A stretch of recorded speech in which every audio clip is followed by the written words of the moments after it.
I've gone as long as I possibly could without showing you footage of the actual attack. That changes today. After analyzing this for weeks now, I am definitely not convinced at this point that the FBI is not involved in a cover-up of the actual perpetrator of the assassination of Charlie Kirk. If you think that I'm wrong, please drop a comment down below. Tell me what you think. I am convinced that Tyler Robinson either was not the shooter or he certainly did not work alone. I don't want to show close-ups or anything like that, Pat, because I don't want to get, they blow out his face, but it's still graphic. You're going to see something on Charlie's right side, like a little blood spat on the right side, and it looks like an exit wound. Go ahead. You can help me this, but if you take nothing else away from this video, you need to see this. And in that video, you can see the same, what appears to be the bullet coming down, and it does line up with the actual gunshot itself. So they're not counting gang violence. Great. Boom. Saw that? So this video was created by a friend of mine who is a Marine. You'll see him here at the end. This is the angle he is showing the shot coming from, showing where Charlie was sitting, and the angle of the shot, which will correspond with this video here, which unfortunately we will blur out Charlie's face, but we will show what is necessary to prove that this was an entry and exit wound. Wow. So you'll see him circle the highlighted area right there, and you'll see the exit wound corresponding after, a split second after, as it would from an entry and exit wound. So in this footage, you can clearly see that Charlie is shot from his back right, coming out of the entry wound immediately after a shot. The first arc is kind of down, as if it's just gushing out from the entry wound. And then the second shot corresponds with when his head kind of snaps forward. That fluid then flips up in relation to that motion, so you can see there's that second splatter flipping up into the air. So my first thought after seeing that footage was that, yes, there was a different trajectory on the shot. In fact, what we all assumed based off of the immediate blood release was that this was an exit wound. However, I'm not at all confident that that's actually what transpired. I think that what they think is the entry wound and some blood spatter coming off of the right rear of his head near the ear, I think is actually just a slowed down of either an earpiece, which I'm not sure that he had one, or his necklace, which other people are saying was blown off. We're not counting gang violence. Great.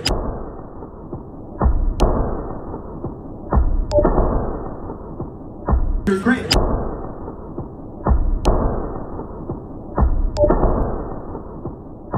Obviously, this is all slowed down tremendously, and it's very hard to figure out what we're looking at, which is why I want your feedback. This is not me telling you what happened. I would like you to actually tell me what you think also.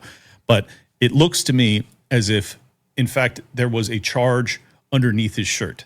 And I know this sounds crazy. And this is why I have not even presented this possibility up until now, because I just did not think it was possible. I thought it was so far-fetched. Basically, what you would need is foreknowledge. You would also have to have someone most likely inside of his team to plant the explosive device on his microphone or to replace the battery of the microphone with an explosive. I'm no longer convinced that's impossible. And I think that Tyler Robinson may very well be a patsy. And I know that sounds crazy, but I think after you see this footage, you're going to have the same questions that I do and possibly the same conclusions. In America, over the last 10 years. Counting or not counting gang violence? Great. In America, over the last 10 years. Counting or not counting gang violence? Great. In America, over the last 10 years. Counting or not counting gang violence? In America. Okay, so I need to explain what I think is happening here. The reason I thought at first that he was wearing a bulletproof vest is because, and I never showed you guys this because I thought that it wouldn't be permissible to show it on this platform. I've seen so many videos that are being put out that actually do show this footage, so I'm hoping that I can actually show you. I think it's very important, otherwise I wouldn't. I know it's somewhat graphic and it's not fun to look at, so I apologize, but if we're going to figure this out, we kind of have to, right? So the reason I thought that he was wearing a bulletproof vest is because the very first day of the attack, if not the morning after, I saw a slowed down footage, very similar to the footage that you just saw there, where there is such tremendous, like, explosive force that is applied to that t-shirt that I was 100% confident that he had been shot by a rifle and that the rifle hit the vest, and then it deflected into his neck. That's what other reports were coming out, basically verifying the same in the early hours after the attack, and I thought that that was viable. Now that we have basically firm evidence that he was not wearing a bulletproof vest, that changes everything. And more importantly, now that the FBI has said adamantly that this is a entry wound that we're seeing, and it is not a deflection, that it is not coming off the vest. There is, in the FBI's report that just came out about 36 hours ago, there is no mention of a bulletproof vest either. They are also reporting that this is an entry wound. That's their claim. So they are saying that he was shot with the 30-06 directly into the neck, and it stopped in the neck. We've already gone over in prior episodes. I'm not going to recap why I think that's so far-fetched, but I just don't think that's what happened. So I never connected these two narratives together because I had been evolving my position based off of the evidence as we got it. And I never really went back to the original question as to what killed him. What was it actually that hit him, and what was the trajectory that it came in from? And because of the FBI's reporting, I have to now kind of reassess everything I've seen when it comes to that T-shirt. The T-shirt, I think, tells the tale in many ways. You have to assume that a 30-06 hitting the neck, there is going to be some shockwave, and there is going to be some disturbance to the body.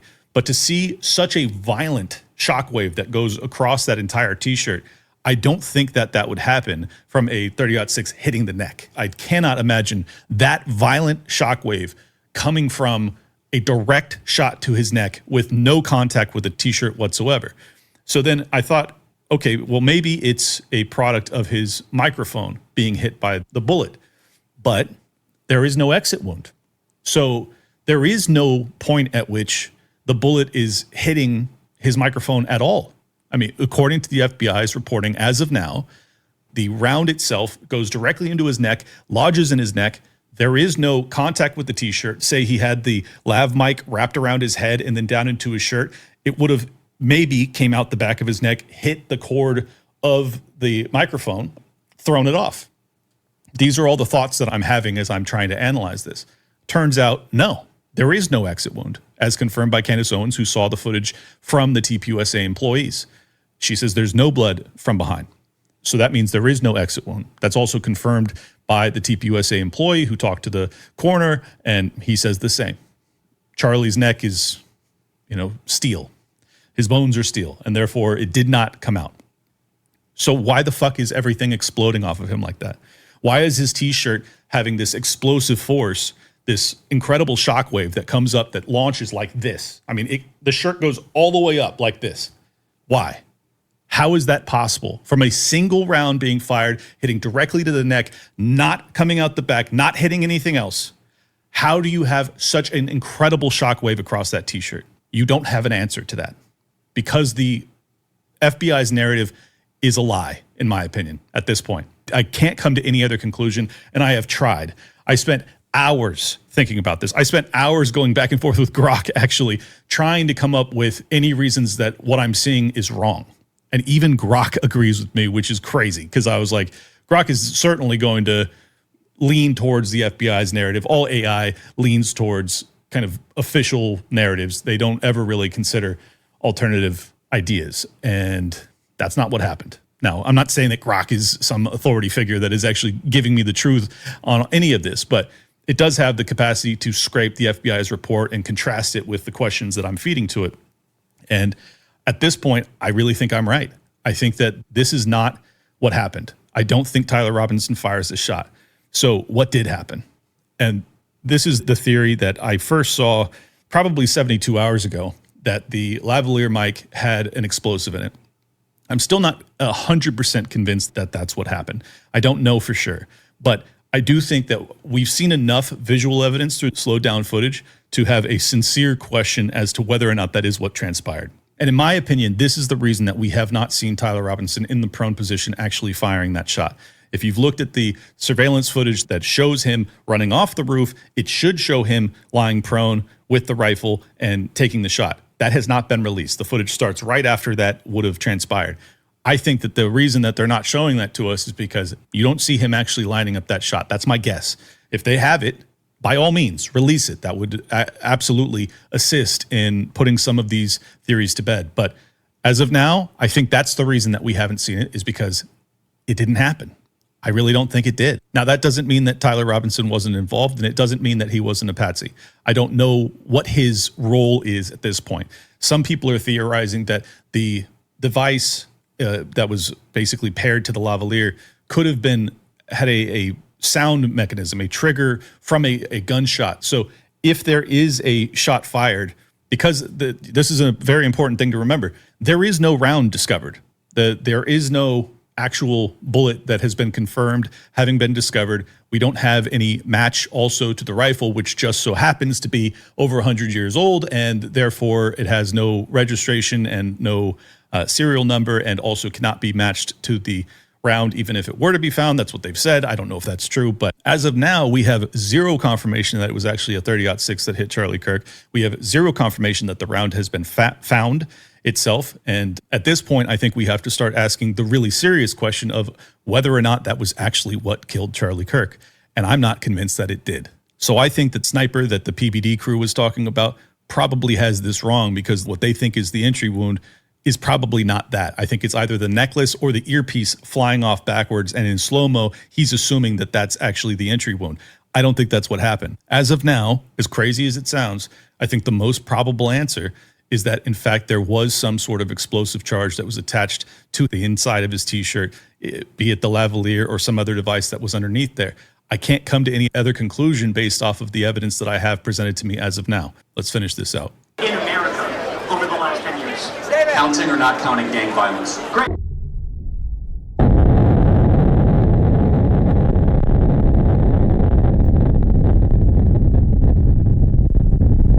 In America, over the last 10 years. Counting or not counting gang violence? Great. I mean, guys, this right here blows this entire investigation wide open. You can't look at that and tell me there is not an explosive device, some type of round, something goes off under his neck, and you can see it almost was a direct. Everybody who called this out and said that this was the device, and we all called them crazy, this was it. Tyler Robinson is a patsy. This was an inside job. This was a Mossad hit, just like their gosh damn pagers. Now we know. I like Ryan Mata, and I think that his research is interesting, but I don't agree with his conclusion, or at least he shouldn't come with a firm conclusion just based off of seeing this footage and then saying, oh, yeah, this was Mossad. I don't know that for a fact, obviously, and I don't think he does either. But I do want you to look at this still shot of that explosive force as the round makes contact with Charlie. This is actually just prior to the round either entering or exiting the left side of his neck. That is an incredible amount of force. I mean, that T-shirt is just exploding with force. It does not look to me like, if he has a vest on and the round hits it, which is what we were told in the early hours after the attack, well, then there's some justification for the shirt having such an incredible, explosion of force, but that's not what happened. There is no round hitting his chest. There is no round hitting a vest underneath that T-shirt. There is also no exit wound that is clipping the cord that has either his earpiece or the Lavalier cable being projected off his body. So that would not be able to create this incredible shockwave that ripples across his T-shirt either. So answer me. Tell me how we get this. Tell me how you get this level of shockwave without a round ever coming into contact with his T-shirt at all, or anything connected to the T-shirt. The FBI's report is that round makes direct contact with his neck right here, and it stops right there. Okay. So sure, you would have some minor disturbance on the T-shirt, but if you're going to have this level of disturbance, how do you not have an exit wound? If you're getting hit that hard that your T-shirt just goes boom, and yet that round just stops right there, explain to me how both of those things line up. I don't see it. I'm sorry, I don't see it. Counting or not counting gang violence? Great.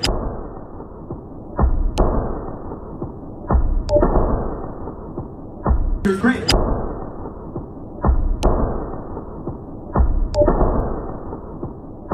So I want to pause it there, because my assumption has been that he had a IFB, a very small, low profile earpiece in, and that's what we see being thrown off of him. I don't know that that's true. It could be as Ryan claims here, a necklace that the clasp is actually breaking and exploding off of him backwards? I'm not sure. So that part I'm going to leave totally open to discussion. I don't know. So I'm going to try and keep this one short because I'm at a loss. But I will add just a couple more things. First off, yes, it is true that in terms of assassinations and in terms of using technology in the process of assassination, yes, Mossad is world renowned for that capacity, as made famous in their attacks on Hezbollah leadership inside Lebanon over the past year, whatever it was. Maybe it was a little over a year ago now. So that was a multi-year, I think it was almost a decade-long plan where they actually used foreign distributors of these pagers, that they went to the distribution center or even the manufacturing side of those pagers and installed the explosives without anybody knowing. And then they walked around carrying basically a bomb on themselves for years before they were ultimately triggered. So in terms of capacity, yes, you have to include Mossad as a potential participant in this attack. That's not to say that they did it, because I don't know. But there is other intelligence agencies that are certainly capable of doing the same. I think at this point, the variable involved in this that I'm most confused by is, well, one, why we don't have the autopsy to get entry and exit and to get the round of the alleged bullet. Like, why don't we have that? But also, even if this is an explosive device underneath his T-shirt, it still looks like an exit wound to me. So is the device exploding going through here and then coming out through here? Maybe. If this is in fact an entry wound, then I think we're dealing with something other than a normal, bullet-styled projectile. There could be some other technology that I'm totally not aware of that would create such an instantaneous wound that looks like that as a result. So I'm still open to all possibilities as to what we're actually seeing. I just really don't think that what we're seeing or what we've seen jives with the FBI's narrative as of now. 30-06 hitting the neck directly and having this kind of shockwave across the T-shirt, I just think that those stories simply don't add up. If you think that they do, please tell me how. Don't just tell me I'm crazy. Don't just tell me I'm wrong. Explain to me, please, how. And yes, I realize that a 30-06 hitting the neck, there would still be some level of visual evidence of him being hit that would kind of ripple across the T-shirt a little bit. I completely acknowledge you would see some.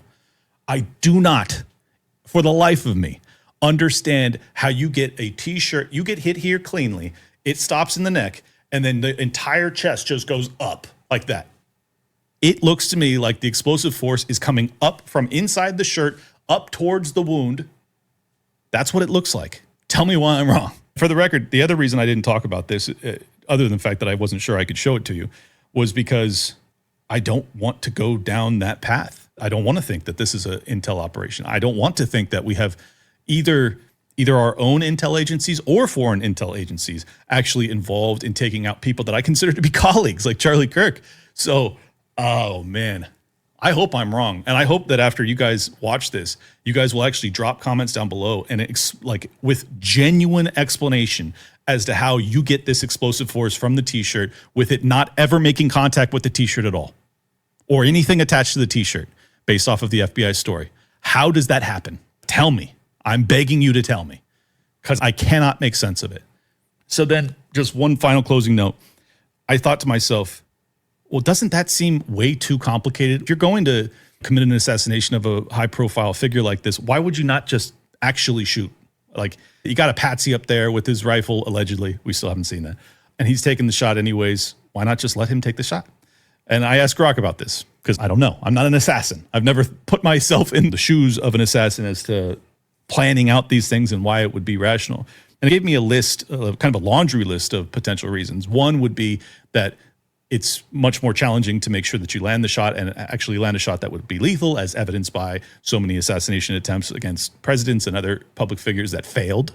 The other reason, and I think this is the most valid one, is that it would give a misdirect. That if you had some deranged kid that you had set up as a patsy to be on the roof, perhaps he wasn't even there with a rifle. I mean, that's a distinct possibility at this point, which is why we don't see him getting off the roof with it, is that you get this kid on the roof, he's up there, they've basically said he's going to be part of an operation, but he's actually not involved in the killing. I don't know.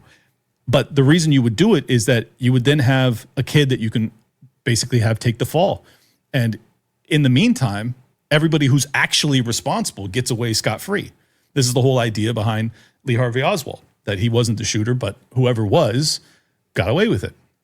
So that would be another reason that you would go this elaborate route of setting it up. In terms of a firm conclusion as to who is responsible, I don't know. But I will say definitively, the FBI story does not add up. There are major missing pieces. Given what they've told us so far and what we're actually witnessing, it does not align. I don't buy it. There's something else happening here. And if the redacted guy is correct and that the FBI intends to close this investigation out and say that Tyler Robinson worked alone, that cannot be allowed to happen. Cannot be. We have to dig deeper. We need more information. We need more proof that Tyler Robinson was actually the gunman, because I am not buying it. Oh my God. All right. I'm going to be accused of, just being a lunatic and a total conspiracy theorist, but I need you to explain to me how. Explain to me how the t-shirt does that. How? Tell me. Subscribe to Liberty Lockdown. Great podcast. Clint is tight.